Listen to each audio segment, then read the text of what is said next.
Another day, another basketball stories na naman ang pagkikwentuhan natin. At ngayon nga ay ang latest trade update ni Giannis Antetokounmpo sa Los Angeles Lakers. At ang balitang makukuha na nga daw ng Golden State Warriors si Anthony Davis. Trending pa rin nga hanggang ngayon ang balita patungkol sa posibilidad na pagkuha ng Los Angeles Lakers kay Giannis Antetokounmpo mula sa Milwaukee Bucks. Hindi na rin naman nga daw nagugustuhan pa ni Giannis ang kasalukuyang kalagayan ngayon ng Bucks sa Eastern Conference. Dahil pansin nga niya na wala silang tsansa na makapag-compete sa kampyonato ngayong taon. Kaya hindi na nga nakakagulat bakit isang Lakers sa mga nag-i-inquire na papaano nila makukuha si Giannis sa isang trade. Pero ilang araw lang naman nga nakakalipas mula nang lumabas ang ganyang klaseng balita ay agad na nga na sinarado ng kanilang manager ang posibilidad na maisakatuparan nito dahil ayaw nga ni Rob Pelinka na isakripisyo dito ang kanilang superstar na si Austin Reeves. Alam naman nga po ninyo na sa laki nga ng sweldo ni Giannis ay kakailanganin talaga ng Lakers na isakripisyo dito si Reeves, which is ayaw rin naman nga na gawin ng kanilang mismong front office.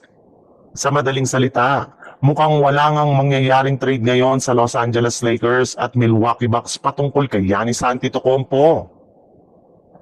Sa ibang balita naman, sa pagpasok nga ng taong 2026 ay may malaking trade rumors na nga ang nagsilabasan ngayon sa social media since papalapit na nga ang pagsapit ng trade deadline sa darating na Pebrero.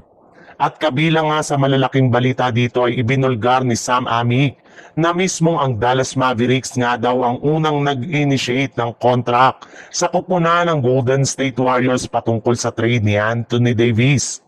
Yes, hindi nga po kayo nagkakamali sa inyong narinig. Gusto nga ng Mavs na i-trade si Davis sa Golden State Warriors kahit alam man nila na makakasama dito si Stephen Curry. Bukod rin nga dyan ay ibinulgar na rin naman nga ng isa pang NBA insider na kumpirmado na nga daw na nakipag-usap na rin ang front office ng Lakers sa kupunan ng Miami Heat para lamang makuha si Andrew Wiggins sa isang trade ngayong season. Sa madaling salita, mukhang magiging busy nga ang Warriors at Lakers sa trade market sa pagpapalakas ng kanilang lineup.